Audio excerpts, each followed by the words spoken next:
سياده المستشار، الجمعيه العموميه هي اللي شايلاك على دماغها. باشا قصتي خلصت في الزمان. لا ما ينفعش. المستشار مش عايزاه يمشي. انا مش عشان القبض والله ولا عشان اي حاجه. انا ما شفتش يوم من ايامه جميله. المستشار حنين علينا وكويس معانا، بس هي الظروف اللي صعبه. بيقولوا انكم انتوا بتعيطوا وبتعملوا كده عشان مش عشان القبض والله. والله انا بحبه شخصيا، والله انا بحبه، والله انا بحبه. انا اتبهدلت بالمشرفين والمديرين وفي كلام كتير كان نفسي اقوله له واطلع له. انا بربي عيالي وتما. وصلوا له الكلام ده. قولي له سياده المستشار. بحبك اوعى تسيبني يا ابو الغلابه، يا ابو عيال الغلابه يا سياده المستشار. ولا يوم من ايامك وهو بيقبضنا، هو بس اتاخر النهار الشهر ده بس، لكن بيقبضني مرتبي. حرام حرام. وشفتي كل السعد على ايده وعلى ايد نادي الزمالك. انا بحبه، بقول له لو مشيت خدني يا ابويا معاك انت وعيالك. عمل معاك ايه؟ عمل معاك يا اسطى؟ عمل معايا كل خير. هو واستاذ احمد بينقلوني من مكاني وهو ما بيبقاش عارف، وانا بقالي 23 سنه في النادي. كل اعضاء النادي بتحبني والناس بتحترمني. مفيش الا المشرفين والمديرين بتوعي اللي بيهزقوني. اول ما يطلع بره النادي بياخد روحي ويطلع. هو بيحميني بعد ربنا. سياده المستشار كل حاجه جميله في النادي. والله انا ما ببص، بعبر على كل اللي جوايا لان انا بحبه، والله بحبه. ولو ماشي دلوقتي ياخدني انا وعيالي معاه. طب تقولي له ايه عشان يرجع؟ لان اللي كلنا بنتمنى ان هو يبقى معانا وما يسيبناش ويمشي. استهدي بالله. ما يسيبنيش انا. كل العمال في النادي اللي بيحبه انا بحبه عن نفسي شخصيا. والله العظيم 3 بحبه. والله العظيم. خايفه من ايه بعد ما شيانه؟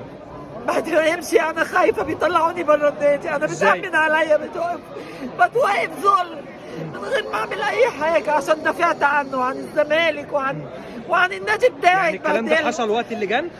والله لما مشي وقالوا لي هنذبحك بسكينه دلمه وهنعمل. المستشار كل حياتي في النادي انا لوحدي. انا اللي بحبه، ماليش دعوه باي حد تاني والله العظيم. وانا بوصل التلفزيون فعلا. لا لو مشي ياخدني معاه. انا اكرم لي لو مسحت الفيلا بتاعته، اكرم لي من الرجاله اللي بتبهدلني هنا وجايين عليا. انا كنت نفسي اوصل له، ويا ريت يوصل له الكلام ده. المستشار حبيبي هو واستاذ احمد واستاذ امير، وعمرهم ما ظلموني، عمرهم ما جم عليا. الفلوس بتروح وتيجي، لكن اهو الناس الحلوه ما تتعوضش. طلعوني ايام حسن موسى وحسين لبيب وبهدلوني سنه وانا متمرمطه، وجابوا لي السكر في النادي. حصل معاك ايه بالظبط وقتها؟ حصل كتير قوي. حصل ظلم كتير قوي.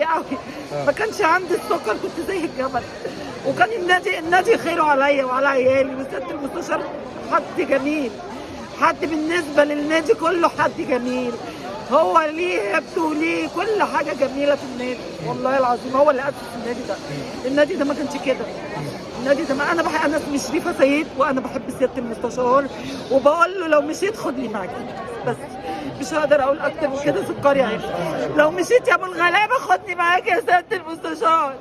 خدني. انا كل يوم بقف عند الفيلا عند حضرتك وبكلمك والله، واسال الحرس. انا تعبانه يا حبيبي. اوعى تمشي يا حبيبي، اوعى تمشي يا حبيبي. يا اسد اوعى تسيب الغلابه.